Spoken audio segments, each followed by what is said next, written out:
Olá, o Direito Sem Fronteiras continua a exibir edições especiais sobre temas de relevância mundial. Hoje vamos falar sobre impactos ambientais no planeta, após a divulgação de 2 relatórios da Organização das Nações Unidas. Um deles traça uma relação entre as mudanças climáticas e as catástrofes naturais. O outro traz os efeitos mortais da poluição no mundo. No primeiro bloco, vamos falar do relatório da ONU sobre o clima no planeta. Lembrando ainda que em 2019 foi realizada a Cúpula de Ações Climáticas. O encontro foi realizado em Nova York e 60 nações anunciaram que já estão trabalhando para reduzir a emissão de gases de efeito estufa a praticamente zero. Furacões, incêndios florestais, calor e degelo de calotas polares. Segundo o relatório da ONU sobre o clima no planeta, todos os desastres naturais de 2018 estão ligados a eventos climáticos extremos. O ciclone Idai devastou o sudeste da África. 3 milhões de pessoas foram atingidas em Moçambique, que atravessa uma epidemia de cólera. Ondas de calor nos Estados Unidos, Europa e também no Japão causaram estragos e mortes. O relatório indica que as mudanças climáticas provocadas pelos gases de efeito estufa estão se acelerando e elevando as temperaturas a níveis cada vez mais perigosos. Para tentar amenizar tantos desastres, a proposta da ONU é substituir os combustíveis fósseis, como carvão e gasolina, por outros menos poluentes até 2030 e reduzir a emissão de CO2 em 45%. Para debater o assunto, convidamos Flávia Frangetto, doutora em Direito Ambiental, e Gustavo Lüdmann, especialista em políticas de mudanças climáticas do IPEA. Muito obrigado pela presença dos dois aqui em nosso programa.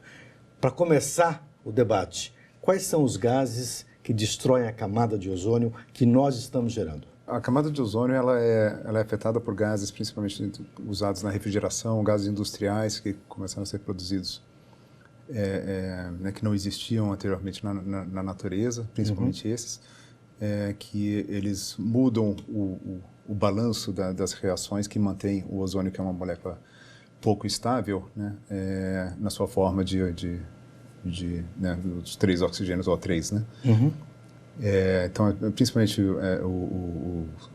os CFCs são os gases de maior importância e já se conseguiu reduzir bastante a emissão desses gases. Fala-se muito que o dióxido de carbono gerado pelos motores que consomem combustíveis fósseis também prejudica a camada de ozônio. É mito isso? Sim. O CO2 ele é uma molécula muito estável e ele não catalisa essa reação do ozônio como os CFCs, né? Então o CO2 ele é mais conhecido por causar o chamado efeito estufa, né? Então, felizmente, né, gases como o CO2, assim como também a própria molécula de água dispersa na atmosfera como gás, tem e outros gases, metano, eles têm essa propriedade de reter calor próximo à superfície da Terra, né, na atmosfera, impedindo que a energia proveniente do Sol seja rapidamente dissipada, né? Então, quando a superfície terrestre se aquece, esse calor ele é de certa forma retido, né? A dissipação dele é atrasada. Estufa. Esse é o efeito estufa. Perfeito. Doutora, o pessimismo climático é justificável para alguns cientistas e é desprezado por alguns políticos, como o presidente dos Estados Unidos, Donald Trump. Como é que a gente sai disso? Como é que um líder mundial pode dizer que a mudança climática não é tão grave e a ciência caminha do outro lado dizendo que é grave? Quando que a gente vai se encontrar para resolver a situação? A questão da mudança do clima é o fato de ela produzir efeitos. E esses efeitos são significativamente negativos. De modo que, independentemente da crença, ser cético ou não ser cético, ser mais negacionista ou ser mais cientificamente aderente a essas provas de que o aumento da temperatura decorre do aumento dos níveis de gases de efeito estufa na atmosfera, é uma questão até, enfim, de convicção. O fato é que esses efeitos que acontecem São recados que minimizam um pouco essa dificuldade de compreensão em uma linha ou na outra. De Kyoto para Paris, de Paris para hoje. Vamos começar a falar de Paris. Quais foram as principais metas acordadas em Paris? Eu acho que vamos pegar daí para cá. Então, aí que tá. As metas não surgiam do acordo para serem implementados pelos países. E sim, os países, né, os negociadores voltavam com essa incumbência de comunicar seus governos. Internamente, os governos faziam uma proposta e essa proposta era novamente levada para negociação. E dentro da negociação, juntando o que todo mundo estava propondo, sabia-se que ia haver uma rodada para, né, deixar então os cientistas calcularem lá se as ações propostas fechariam um número adequado de uma meta global de redução das emissões compatível com aquela que a ciência exigia para a gente não chegar num nível perigoso de mudança do clima. Mas hoje, como é que nós estamos? Que é o que chama de bottom-up. Tá. Nós estamos naquele momento em que todos colocaram as suas propostas, né? O Brasil tem suas ações nacionalmente apropriadas, que, né, foram discutidas internamente, foram levadas, assim como todos os demais países. E se verifica que isso não fecha, né, que o que todo mundo propôs não é suficiente. Nós temos chance que essa convenção avance e possa trazer bons resultados nesses quadros da ONU? Eu entendo que sim. Graças ao objetivo geral dela. Essa convenção estabeleceu um compromisso global daqueles que são parte desse tratado multilateral, o qual consiste na consecução daquilo que se chama estabilização dos níveis de gases de efeito estufa na atmosfera. Ou seja, se acontecer o que nesse relatório, por exemplo, da Organização Meteorológica, a qual você mencionou, a concentração dos níveis de gases de efeito estufa continuarem aumentando, a implicação jurídica é um não cumprimento, ou seja, uma não observância daquilo que já é um compromisso global. A meta seria reduzir em 2 graus, e impedir que subisse 2 graus, As tentativas do Acordo de Paris e do Protocolo de Kyoto foi trazer números para esses níveis. O detalhe é que, como o Gustavo colocou, eles não são suficientes para, quer dizer, não estão sendo suficientes, não sei se foi nesses termos em que Gustavo colocou, mas de um modo que nós podemos verificar, é muito evidente que outras tratativas precisarão acontecer até que se atinja a estabilização, o suficiente para chegar num nível de estabilização. Quando o Acordo de Paris ele estabeleceu 2 graus sim, de máximo de aumento da temperatura, ele deu uma flexibilidade também em outro momento do dispositivo, colocando 1,5 como mais voluntário ainda do que esses 2 graus que estariam ligados às contribuições nacionalmente determinadas pelos países que venham a fazer parte, ou que fazem parte, estavam fazendo parte naquele contexto de negociação do Acordo de Paris. Ou seja, a gente tem uma margem enorme até chegar no nível de estabilização a negociar. Isso é bom ou ruim? Eu entendo como sendo muito positivo, porque os líderes que são mais otimistas e querem que o mundo continue, que o futuro venha, tendo ciência e consciência da seriedade até demonstrada por meio desses eventos extremos, certamente eles agirão para que a gente consiga reduzir um pouco os momentos em que temos visto bastante inércia em relação às medidas de mitigação. Existe uma questão mundial de corrupção também nessa tratativa? Existe um lobby financeiro muito forte, doutor, em relação a que caminho tomar? Com certeza. Existe, né? Com certeza, porque eu acho que o problema que você coloca, ele é de ação coletiva, né? E enquanto não houver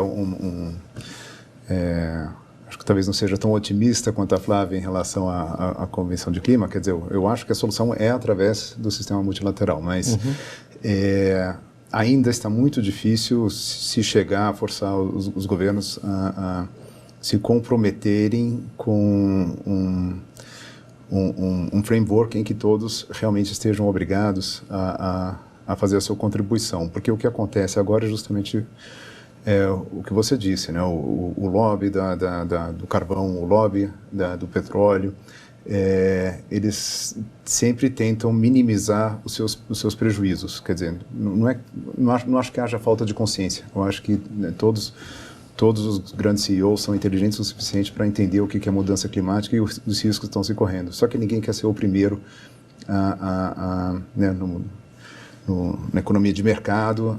Se alguém gastar mais do que o seu concorrente, ele pode estar fadado a desaparecer como concorrente. Doutora, quero ouvi-la. Eu pensava aqui no que já é possível de ser feito em relação ao mercado. E a experiência do protocolo de Kyoto eu considero como tendo sido fantástica. Porque se tentou, colocando o Brasil numa posição muito adequada, que era a posição de vendedor, ou digamos, exportador, dos créditos de carbono gerados no âmbito do mecanismo de desenvolvimento limpo. Esse mecanismo de desenvolvimento limpo, ele servia, uma vez que houvesse uma transação, uma aquisição por parte de algum representante que fosse de um país do anexo 1, esse sim que tinha uma obrigação principal de reduzir os níveis de gases de efeito estufa na atmosfera, para quitar parcela dessas suas obrigações. Então você compra um crédito para quitar a parcela das obrigações. Mas esse crédito desenvolvido no Brasil, ou em países do chamado não anexo 1, eles eram créditos que tinham várias características interessantes, como, por exemplo, trazer benefícios reais, mensuráveis e ao longo prazo. E eles se consubstanciavam em várias iniciativas que tinham que significar, ou tem que significar na regra, né, o desenvolvimento sustentável. No próximo bloco, o impacto ambiental provocado pela poluição do planeta. É daqui a pouco, não vai embora.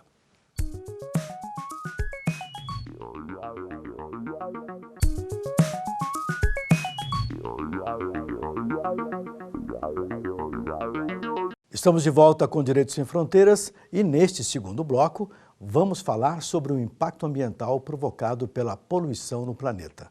Segundo o relatório da ONU, chamado GEO Global Environment Outlook, a poluição do ar mata entre 6 e 7 milhões de pessoas por ano. Vamos ver a discussão sobre a importância dos tratados e acordos climáticos que tentam controlar o avanço desse quadro. Afinal, quais são as medidas que estão sendo tomadas para reverter essa situação? Vamos ver. 1/4 das mortes prematuras e doenças mundiais estão relacionadas à poluição e a outros danos ao meio ambiente. O alerta é da ONU no relatório chamado GEO, tradução para Perspectiva Global do Meio Ambiente. 250 cientistas de 70 países debruçaram sobre o tema durante 6 anos e o resultado da pesquisa é devastador. 25% das mortes prematuras estão ligadas a esse quadro. A poluição do ar mata entre 6 e 7 milhões de pessoas por ano. A falta de água potável mata 1,4 milhão de pessoas a cada ano devido a doenças que poderiam ser evitadas, como diarreia. Produtos químicos despejados no mar provocam efeitos negativos. 3,2 bilhões de pessoas vivem em terras destruídas pela agricultura ou desmatamento. Situação grave.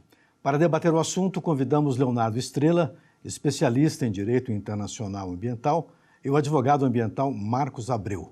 Muito obrigado pela presença dos dois aqui no nosso programa. Esse relatório da ONU, ele volta a mencionar dados do Acordo de Paris, firmado em 2015, que prevê uma diminuição do aumento de temperatura até 2100. Esse acordo já estabelece uma série de discussões sobre quem vai cumprir. Os Estados Unidos, por exemplo, acham que esse acordo não tem importância nenhuma. Há outros países sem grande relevância mundial que também acham que isso não tem a menor importância. Como é que a gente sai desse impasse olhando os dados que a gente viu agora? Olha, na verdade, o direito internacional a gente tem esse problema. Ou seja, as normas são feitas para os estados, só que pelos próprios estados. Então, se eu não conseguir um mínimo de consenso e coordenação internacional para adotar um acordo, ou para permanecer neste Acordo de Paris, que foi um consenso imenso, uma negociação imensa que foi feita, fica difícil resolver problemas que hoje ultrapassam a fronteira dos países. Então, esse é um típico assunto, poluição atmosférica, que só pode ser resolvido de modo eficaz em âmbito internacional. O que você acha? Qual é a sua análise sobre isso? Eu concordo perfeitamente. Lembro que na Rio+20, em 2012, foi discutido a criação de uma agência da ONU voltada para o meio ambiente com poderes mandatórios. E essa discussão acabou não avançando, né? Os países não estavam em uma discussão madura o suficiente. Mas eu também gostaria de lembrar que, apesar das convenções, quadro da ONU sobre meio ambiente e dos tratados internacionais em geral não poderem trazer comandos cogentes, né, para cada país, depende também muito da iniciativa de cada país. Você, Bob, falou dos Estados Unidos que não quer se vincular ao Acordo de Paris, mas não podemos também ignorar o fato de que os Estados Unidos é um dos países que mais polui, mas também que mais fazem para reverter a questão ambiental. O estado da Califórnia, por exemplo, ele é uma das forças mais importantes na busca de tecnologias para energias renováveis, para despoluição, para o combate, né, todos esses problemas que a gente viu na reportagem. Tudo bem, como país, sim, como Estado, e lá é um Estado federativo, independente, cada Estado tem uma legislação própria, a Califórnia realmente é um exemplo. Mas como política de nação, os Estados Unidos me parece que nesse mandato do atual presidente Donald Trump... Eles estão indo um pouco na contramão do mundo, no que se refere a meio ambiente. Já foi criticado pela Angela Merkel, pelo Macron da França, mas o que a gente tem que perceber é o seguinte, na verdade, hoje, quando se fala em direito ambiental internacional, eu mudo um pouco o paradigma até então em vigor. Quando a gente fala em um país potente do ponto de vista geopolítico, o que a gente antigamente analisava? Tamanho territorial, população, poderio econômico, poderio militar. Riquezas. Exatamente. E hoje a gente percebe que isso mudou um pouco porque novos atores surgiram no direito internacional e no cenário internacional. Então eu tenho hoje empresas preocupadas com a questão ambiental, eu tenho organizações internacionais voltadas única e exclusivamente para esse assunto, eu tenho ONGs cada vez mais atuantes. Então eu até costumo brincar que um dos países mais atuantes pela luta do desaquecimento global é um país insular minúsculo com pouco mais de 15 mil habitantes, que é a República de Tuvalu. E onde fica a República de Tuvalu? É um país insular no Pacífico. E aí as perguntas, mas por quê? E a pergunta não é nem por que ele é importante. É lógico que ele é importante porque o território dele está desaparecendo com o aumento dos oceanos. Ele já perdeu cerca de 20% do território. Então ele está fadado a desaparecer se os mares continuarem aumentando. A pergunta que a gente tem que fazer é como ele consegue ser tão atuante.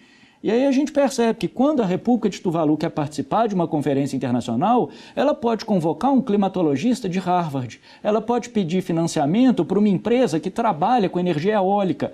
Então ela consegue fazer frente mesmo a estados que do ponto de vista clássico sempre foram extremamente importantes do ponto de vista geopolítico.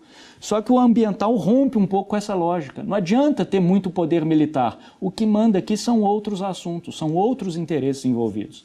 Vou dar um dado aqui, que consta desse relatório da ONU, que a gente viu um pedaço dele.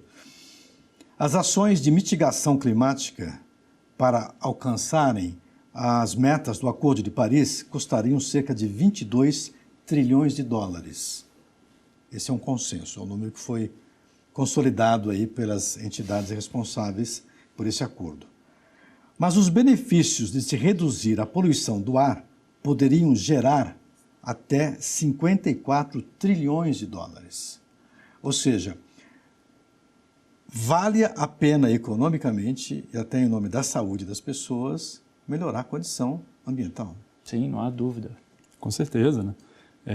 A prevenção, ela sempre é melhor do que mitigar depois aqueles danos que acontecem.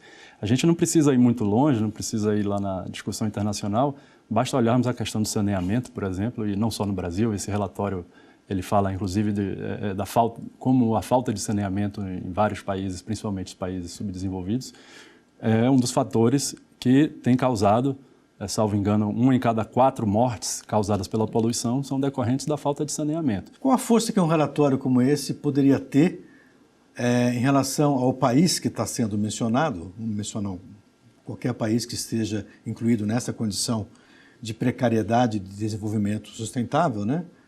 Que força esse documento tem para que um país, do ponto de vista legal, possa reagir, montar o quadro? Olha, Bob, esse relatório ele não me surpreende muito, né? Desde 72, nós que acompanhamos a área ambiental, temos visto cada vez mais os cientistas se debruçando sobre os problemas ambientais e apenas constatando fatos que todos já sabiam, que todos já suspeitavam. Então, não me surpreende, acho que não tem nada muito novo, né? Apenas os dados agora estão mais embasados, cientificamente mais corroborados. Só voltando aqui um pouquinho na questão da pobreza que o Leonardo mencionou, lembrou muito bem, né, que essa ajuda humanitária que se espera na Venezuela, ela também tem que ter esse cuidado de olhar para o que aquele país pode fazer por conta própria. Quer dizer, a Venezuela não pode se dizer que é um país pobre. A Venezuela é o maior detentor de petróleo do mundo. Quer dizer, um país que tem essa riqueza natural pode ser considerado um país pobre? Então, durante muito tempo, os países dito pobres se esconderam atrás dessa casca da pobreza para deixar de agir. E isso mudou com o Acordo de Paris, ele trouxe uma mudança significativa do meu ponto de vista, que, principalmente na questão climática, esses países pobres, eles sempre diziam que quem tinha que fazer alguma coisa eram os países ricos, por conta do princípio das responsabilidades comuns mais diferenciadas. Quem poluiu no passado é que causou esse problema agora e que tem que tomar as atitudes, enquanto nós, países pobres, vamos continuar nos desenvolvendo e não vamos fazer nada. Em 2015 isso mudou. Países, inclusive o Brasil, eles agora têm sim responsabilidades e os outros países pobres também, dito pobres até algum tempo atrás, eles têm sim responsabilidade e eles não podem ficar mais se escondendo atrás dos países dito ricos. No Quênia, recentemente, houve uma reunião com 4.700 chefes de Estado, ministros, uma das reuniões mais importantes da ONU sobre questão ambiental, e eles se encontraram e acharam que seria possível reduzir esse impacto da poluição no planeta e que até 2030 o plástico poderia também ser mitigado nos oceanos e nos rios. É possível isso? Olha, se houver, primeiro, um esforço internacional e, principalmente, um trabalho coerente, coeso de educação ambiental, eu acho perfeitamente possível. Porque, na verdade, o problema todo, principalmente do plástico, é lógico que há uma produção desenfreada, plástico é um material reciclável, não, que eu descarto geralmente. Agora, se houver um trabalho coeso de educação ambiental, é possível que isso seja feito. Agora, eu tenho que investir em educação. Sem investir em educação, qualquer proposta está fadada ao fracasso. Então, quando a gente vê garrafa PET, por exemplo, no Rio, alguém julgou aquela garrafa ali. Ela não foi parar ali por acaso. Então, a educação ambiental aí, ela é fundamental. Na minha opinião, talvez o condutor de todo o processo de sustentabilidade seja exatamente fazer com que a população tome consciência dos problemas ambientais e se adeque, ou seja, reduza seus padrões de produção, reduza seus padrões de consumo e trabalhe de um modo minimamente coerente para dar um destino final a um produto que ela utilizou. E se ninguém produzisse garrafa PET, haveria garrafa PET? Não havia, 100 anos atrás, não havia garrafa PET. Essa foi a discussão lá em Davos. Cabe ao produtor deixar de produzir. Mas ele vai encontrar um produto novo. Será? Essa é a discussão. Essa é a discussão. Hoje o inimigo número 1 é o canudinho. Os municípios estão aprovando... Sacola plástica foi há um tempo. Sacola plástica foi há um tempo, mas acho que a sociedade não conseguiu se livrar da sacola plástica. Todo mundo ia no supermercado e queria sacola plástica, demandava por isso. Então, acho que não conseguimos ter essa mudança no comportamento. Mas a gente tem que lembrar também que o plástico, no início do século passado, foi quando começaram a surgir os primeiros produtos plásticos, ele foi considerado um sucesso, era motivo de propaganda das empresas. Substitua seu produto que pesa 50 quilos por uma embalagem plástica. As embalagens antigamente eram pesadas. Hoje a gente vê aqui no estúdio muita coisa de plástico que você consegue carregar, que antigamente era feito de ferro, feito de aço. Quer dizer, o plástico cumpria um papel importante, sim, de mudança de comportamento da cultura no século passado. Resta saber agora que outro produto, se teremos capacidade de substituí-lo por um produto que não seja tão ou mais danoso até do que o próprio plástico. Eu acho que tudo representa, de certo modo, uma época. O DDT já foi um grande avanço. O amianto já foi um grande avanço. O isopor já foi um grande avanço. Ou seja, você tem uma série de produtos aí que surgem em determinado momento e que todo mundo acredita que, bom, esse produto veio para facilitar a vida de todo mundo. E é essa a ideia do direito ambiental, ou seja, é a tentativa extrema de conciliar bem-estar humano. Eu preciso de plástico, vou precisar de aço, vou precisar de madeira. Agora, conciliar isso com sustentabilidade, ou seja, é tentar, primeiro, se for possível, trocar esse produto. A indústria de cosméticos já começou a fazer refil, ou seja, eu tenho uma embalagem, mas eu faço um refil melhor, agride menos a natureza. Então é possível, mas o que eu acho, e o Marcos lembrou a Lei de Política Nacional de Resíduos Sólidos, e ela trabalha com isso. Eu tenho que ter uma responsabilidade, sim, mas uma responsabilidade que é compartilhada. É uma responsabilidade do produtor, é uma responsabilidade do consumidor, daquele que vende, daquele que trabalha com aquilo, ou seja, é uma responsabilidade de todos. Por isso que eu acho que a educação é o viés, é a forma de reunir todo mundo com um objetivo comum. É a base. E a gente fica por aqui. O tema da próxima semana é Economia Mundial. Veja a nossa programação completa no site da TV Justiça e também no nosso canal no YouTube. Nosso e-mail é direitosemfronteiras@stf.jus.br. Um abraço e até a próxima.